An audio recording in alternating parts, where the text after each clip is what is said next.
Hold your applause. Good job. My name's Ian, like she said.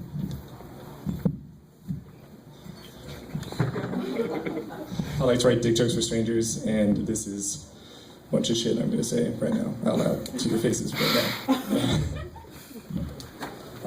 You guys might recognize me from my other roles as a guy in the back of the bar who stares at you furtively, awkwardly from across the room and doesn't say anything for the entire night.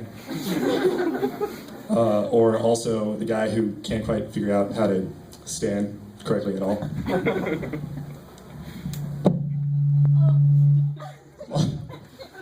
Looks a lot like that. Sounds a lot like that. It's pretty much that. That's pretty much the entire, it's all night. It's me, rocking that role. Yeah. Fucking awesome. I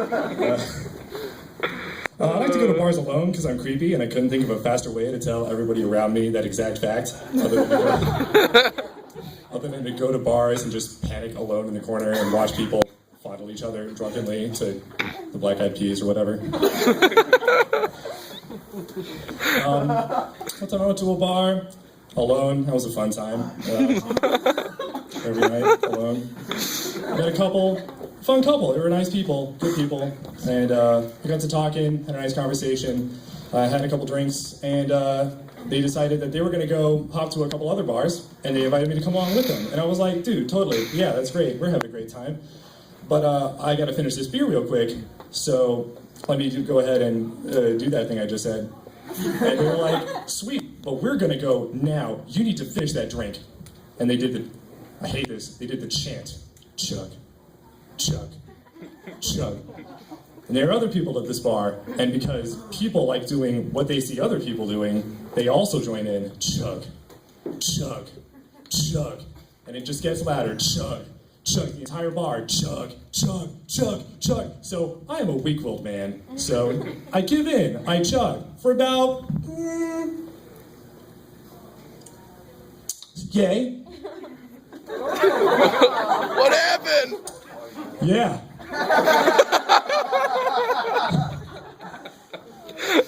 Oh, yes. I wrote that. You're proud? I like that.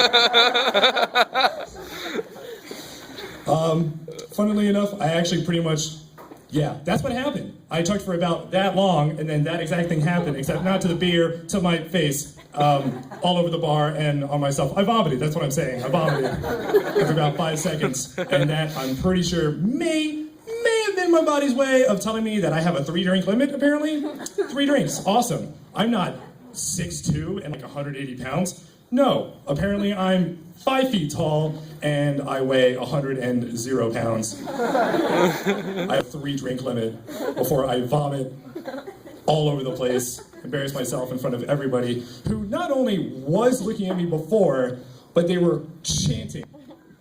That chant destroyed that. That chant was ruinish. That's not a word. It is now. I just made it a word. Y'all just witnessed history. And then I went home and I cried myself to sleep. It's pretty great. Other time I went to a bar and again was alone because that's just what I do in my free time. It's just how I roll. Go to a bar and I'm hanging out, have a couple of drinks. And this night got a little crazier than most nights. Some nights are crazy, some nights are not so crazy, and some nights are fucked. This was one of those nights. I met a really nice gentleman. He'd had quite a few to drink. I'm not sure if he came here also alone, or if he was just with friends and then they all decided to fuck each other somewhere. But he ended up alone, very, very drunk. He ended up alone, very, very drunk. And he approaches me. He's like, dude, totally, yeah, I feel you. Awesome. He slurs more questions at me, and I pretty much just entertained him for a while. And then I'm not quite sure what conversation we've been having that led into this. I was there the whole time, but I had no idea what really either of us were saying. But it eventually leads, at some point, in that kind of process of thought that really only drunk men can have. It's one of those weird processes of thought. He exclaims, "I will take a fat chick for you!" Which was very confusing. I didn't ask, want, or really fully comprehend any of what he was saying. So I decided, No, dude, you take a fat chick for you. And then I put on my magic bowler and floated away. So I'd like to tell you guys about, I think my favorite thing ever. It's, does anyone here like Star Wars? Anybody? Yeah. Star Wars is great. Fucking try harder, please. Star There we Wars. go. You know people are excited when it goes from woo to ow! Pull out the Michael Jackson. I didn't need that. Jesus. Does anyone else here like Michael Jackson by any chance? Anybody Michael Jackson fan? Great. Oh, there we go. Great job. These guys are killing it. You guys, I'm not sure if you're alive anymore. Sound a little comatose over there. This guy. Yes, I agree. Sham on indeed.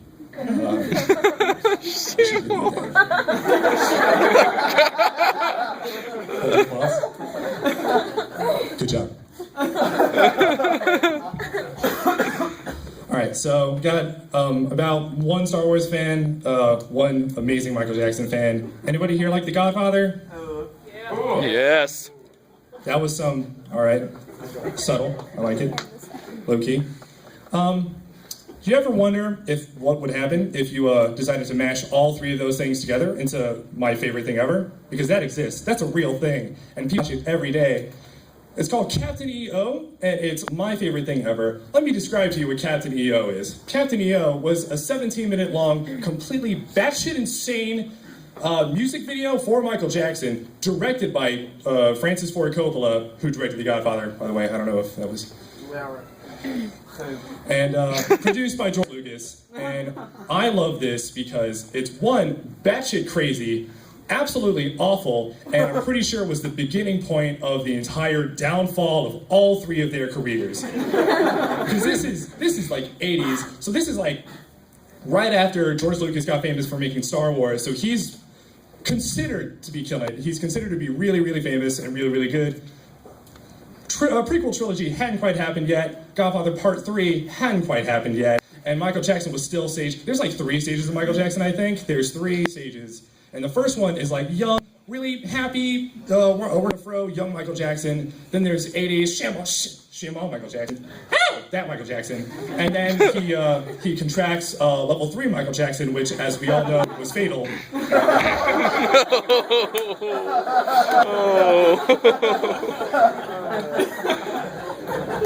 But this was level 2 Michael Jackson, which is my favorite Michael Jackson. It's Thriller era. Anyways, basically, it's one of those like really long music videos. Like if any of you have seen like the full version of Thriller, it's just sort of like 15 to 20 minutes. It's like a short film. Music videos these days, they're like 2 minutes long. Justin Bieber farts in front of a microphone, everybody claps, move on. And you watch cell phone work for 3 hours.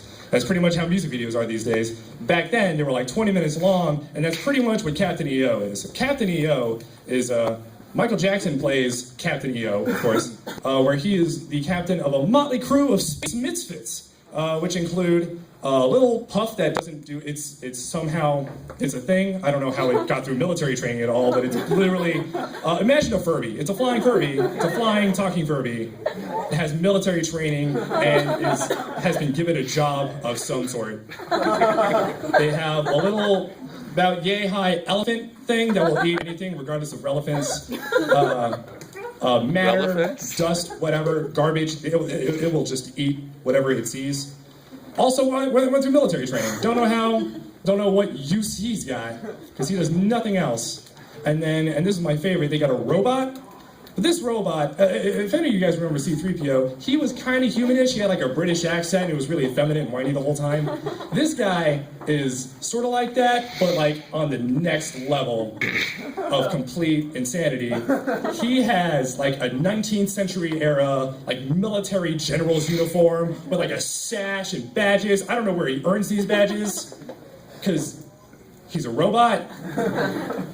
Or where or why he has like robot. He's got like mutton chops. He has robot mutton chops built in his face. So when like they couldn't just give him a normal robot face like you would imagine, he has mutton chops and a mustache. He's got a mustache. Why does this robot have a mustache? I'm not sure, but it works. It's awesome, let me tell you. It's freaking great. He has a monocle. I'm not sure why this robot has trouble seeing. He has like cameras for eyes, I assume. That's just how robots work. He's got a peg leg. That seems functional. It seems great. Perfect. Peg leg. Roll that guy out. I imagine that on every other crew in whatever fleet Captain EO works in, they have that exact robot on every one of those ships.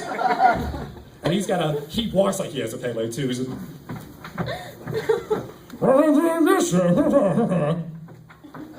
that's a robot. That's a thing that was built to be functional, and that's it. That's all it does. That's all it can do. That's all it does. It eventually turns out it's a base transformer. It transforms into a base later on. They crash land onto this planet by accident. Turns out it's the planet they were aiming for, but whatever. Who cares about logic or anything making sense in these?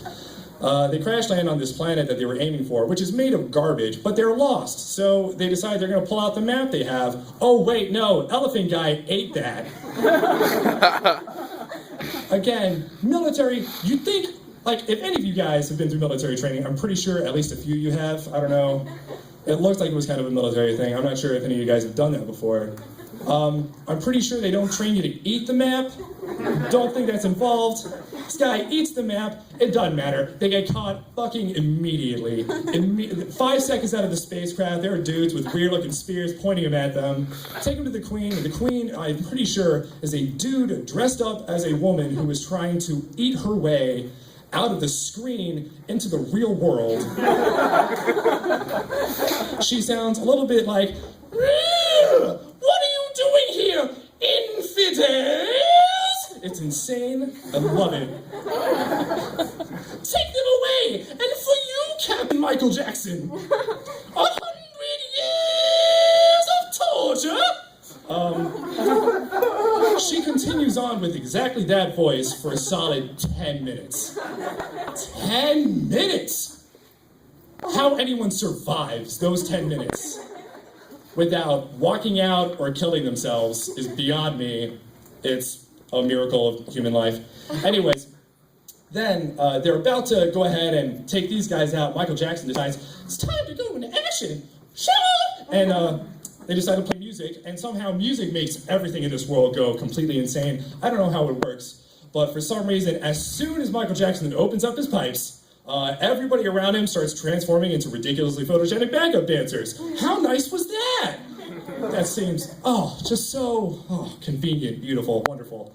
And he keeps doing that. He's just pointing at people, and like lasers shoot out of his hands. They're not like a gun or anything. Lasers just shoot out of his hands because that's how, I think that's how the real Michael Jackson worked. I don't think those were special effects. I think he just shoots 80s looking lasers out of his hands, and then people just turn into backup dancers. I think that's just the rules of Michael Jackson. I think those are the laws he follows. Anyways, he turns everybody into backup dancers, and then he turns the world itself into ancient Greece, and somehow nobody saw this and saw it coming, and thought that, oh, maybe these guys are terrible at what they do. This is awful. This doesn't make any sense at all. No, they poured money into these guys, and now they show this batshit insane video every day. Every day. Little kids go in and watch that on a daily basis and come out thinking, oh, that's what the 80s were like. And they're not wrong. They're not wrong. Anyways, that's my favorite thing ever, and I think that's everything I've got for you guys. Thank you so much.